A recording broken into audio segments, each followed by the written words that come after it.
Thank you, Jessica. All right. So our next speaker for the afternoon is Lily Raphael with the City of Vancouver, British Columbia. Lily is a systemic designer, action researcher, and community planner with the Solutions Lab at the City of Vancouver. Lily works on systems transformation in the social and public sectors, facilitating dialogue, learning, and experimentation for collaborators to deeply understand complex, challenges facing our communities and to imagine possible futures beyond them. She is currently the design and experimentation lead for the Circular Food Innovations Lab, a year-long collaborative project to understand and experiment around reducing wasted food and increasing circularity in and around Vancouver's food system. Welcome, Lily.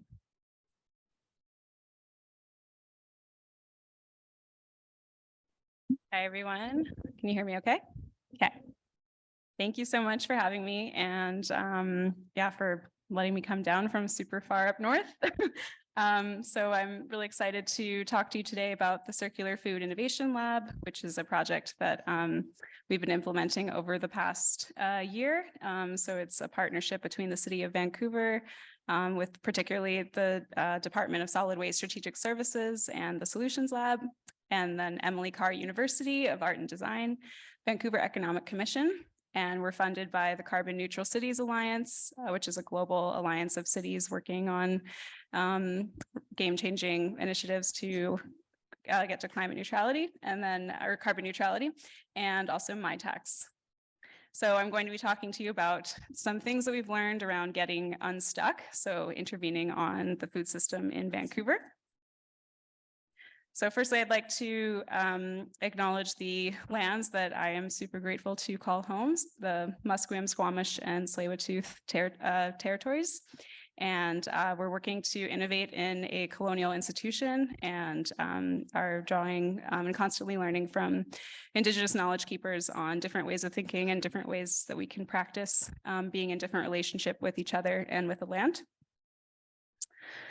So I'm going to tell you a little bit about the Solutions Lab, which is the unit that I work in. So I'm a designer and researcher within this unit, and it's a public sector innovation lab within the City of Vancouver that began in 2016. And we work in different policy domains related to sustainability, climate emergency, reconciliation, equity policies, and other social policies in the city. And our approach draws from different design, social innovation, and systems thinking approaches and practices. We bring together city staff and community collaborators together to create and experiment and do a lot of learning around different potential solutions to complex challenges facing Vancouver. So innovation can be a real buzzword, so figured I would share a bit about what it is that we mean by innovation and the orientation that we're taking. So if you think about two different, a distinction between change and transformation, change is something that happens through incremental adaptations, and it's kind of like making the current system more efficient, but it primarily remains unquestioned in terms of the foundations, so it remains unchanged. Whereas transformation is a more significant shift in people, structures, processes, and systems. And it's often instigated by a growing problem, a challenge, or a crisis. And there needs to be kind of a point of disequilibrium or a point of instability in order to be able to actually address the issue and transform away from it. So Solutions Lab specifically works on, we have a transformation orientation to our innovation. So that's what we're kind of going for.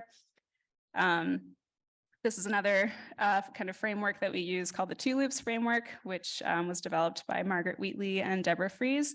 And I won't get too much into it. You can definitely look it up, but it's the idea of basically visualizing the life cycles of systems and how they're born and how they evolve. And so within the dominant system there, as it grows and becomes more as it evolves, there are actors that work to stabilize it. And then there's also actors that are working to kind of name different ways of doing and try to amplify other ways of doing and nourish something different, which is the emergent system. So our lab is working specifically on the transformation part, trying to seed and amplify new initiatives, and also help to hospice or let die the dominant system. So that's what we're doing. So an invitation to you for questions for your work. Are you trying to transform the dominant system or make it more efficient? These are questions that we ask ourselves all the time. So now I'm just going to tell you a little bit about the Circular Food Innovation Lab, which the approaches that I just mentioned have worked to feed this work. So it's, as I said, a collaboration between the City of Vancouver, Vancouver Economic Commission, Emily Carr University of Art and Design. And then we collaborated with 18 food businesses in and around Vancouver that work across a variety of sectors, from breweries to bakeries, large-scale grocery retailers, distributors, farmers market, a lot of different organizations or initiatives to come together around this issue of wasted food and how to increase circularity. And we also worked with design researchers from Emily Carr University, trained in a lot of different design disciplines, from communications to systemic design, interactive design, all these different things. And this is the very wordy question that we convened around. So how might we work together to increase circularity in Vancouver's food system so that food is not lost or wasted, access to food is nourishing, equitable, and culturally appropriate, and habitats are protected for current and future generations of humans and more than humans. So this is kind of the larger question that we name as the reason why we're coming together in the lab to experiment.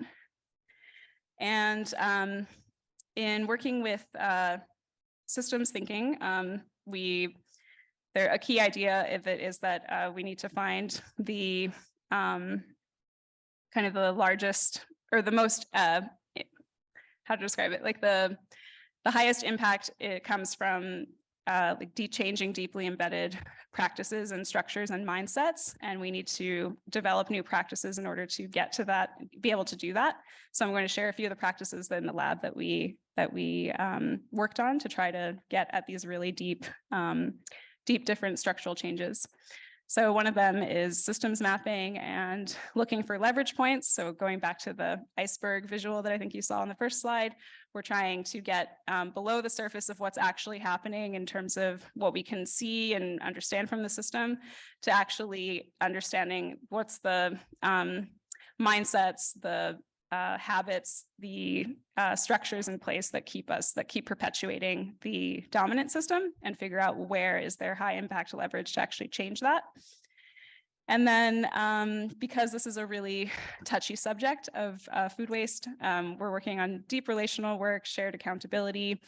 So working to really build trust with one another. And then working in rapid prototyping.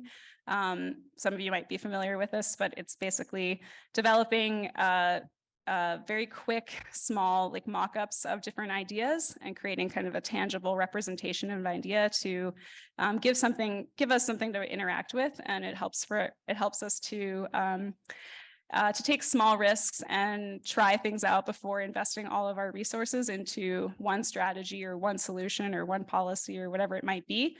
So it helps us to kind of fail more quickly in order to build things that are more durable and lasting.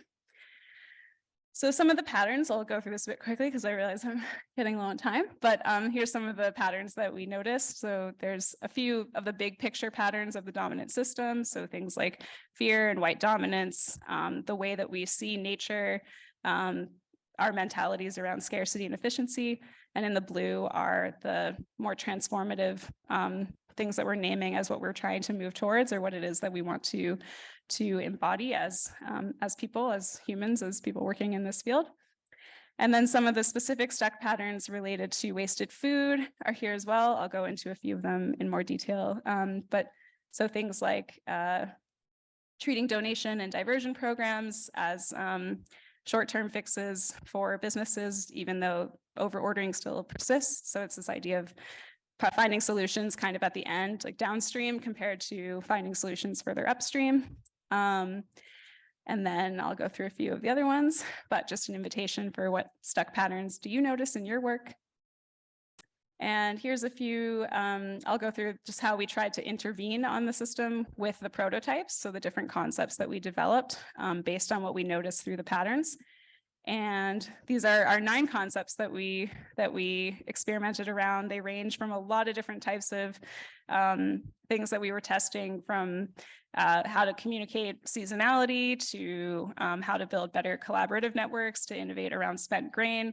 We have a report coming out that goes into a lot more detail about each of these, but I can go into one of them really quickly. So one of the prototypes we did was around reframing our relationship, or how consumers expect what they expect out of displays at grocery stores or at markets. So things like overabundance, or this idea of perfection equaling freshness, or meaning freshness.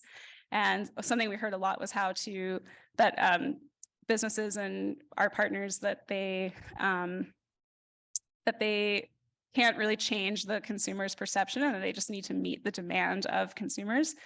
So we were trying to challenge that assumption, basically. And so we did that through, in the grocery stores, that's on the right-hand side, these different types of signages and different display experimentations. So things like, instead of it being treated as like imperfect food, it's perfectly good for something. For example, with guacamole, avocados are perfectly ripe for that. And then another thing that we noticed was when we were doing this prototype within the farmers market, we were coming in with all these different ideas around how to encourage farmers to bring more imperfect produce into the field, or into the farmers market. And they quickly let us know through our micro failures that they're already practicing circularity, and they don't actually really want to be engaged more in more surveys or things like that. They just want to be acknowledged for the work that they're already doing and the regenerative practices that they already have. So we pivoted from trying to get them to do something to actually celebrating the knowledge that they already have. So it's things like this prototype basically helped us to kind of reframe our own understanding of the problem and change our lenses to it. So these are the kinds of things that we can learn through prototyping.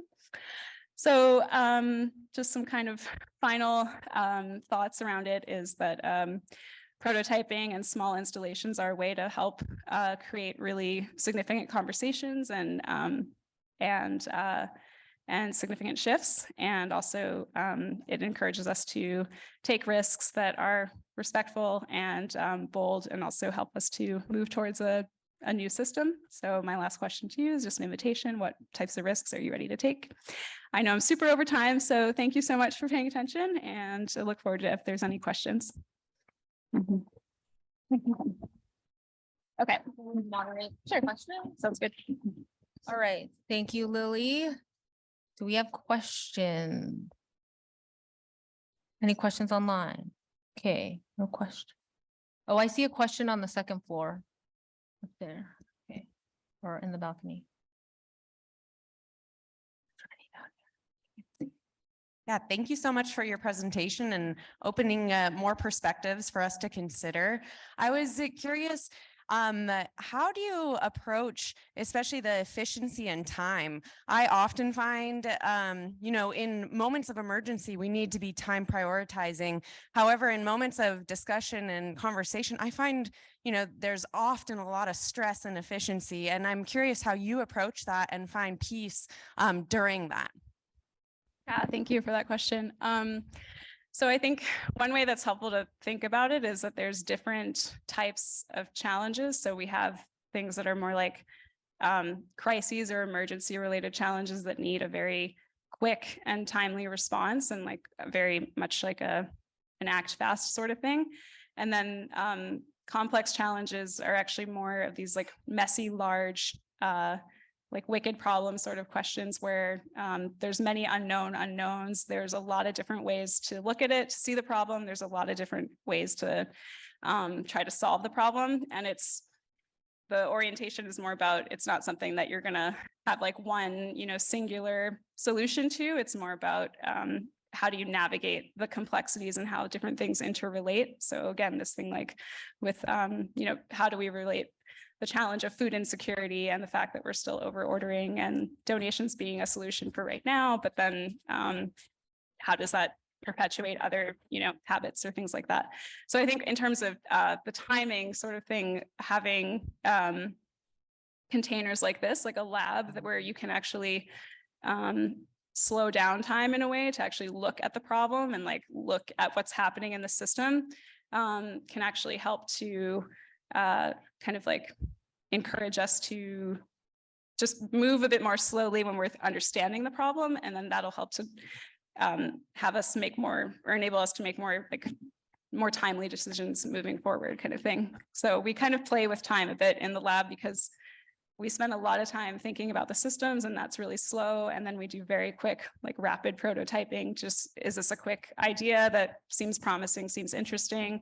It's not perfect. There's a lot of kinks that need to be worked out, but it's a way for us to help to learn more about what's happening basically with these challenges. Yeah. Do we have any more questions? No question. Oh, sorry. Thank you for the work you're doing at the lab. Question about your point of purchase signage. What other fruits or vegetables did you focus on? And I noticed the QR code. Mhm. Were you tracking that? What was the response to those point of purchase or shopping displays? Yeah, thank you. So with that particular business partner, we identified what were the foods that were most unsold basically, or what were the ones that were most often ending up kind of in the back of house, either for compost or for donation, depending on the state of the condition of the food. So we made some signage for avocados, berries, apples, the bagged lettuce or like bagged salads and things like that. And we have the QR codes that lead to the website of the business partner to have to display different information on how to preserve food. So it's kind of like a customer education tool. And the business is currently tracking that. I haven't been connecting with them yet to see what the response rate is. The prototype's still ongoing, but I can definitely get your information and keep you updated on when we have more of that.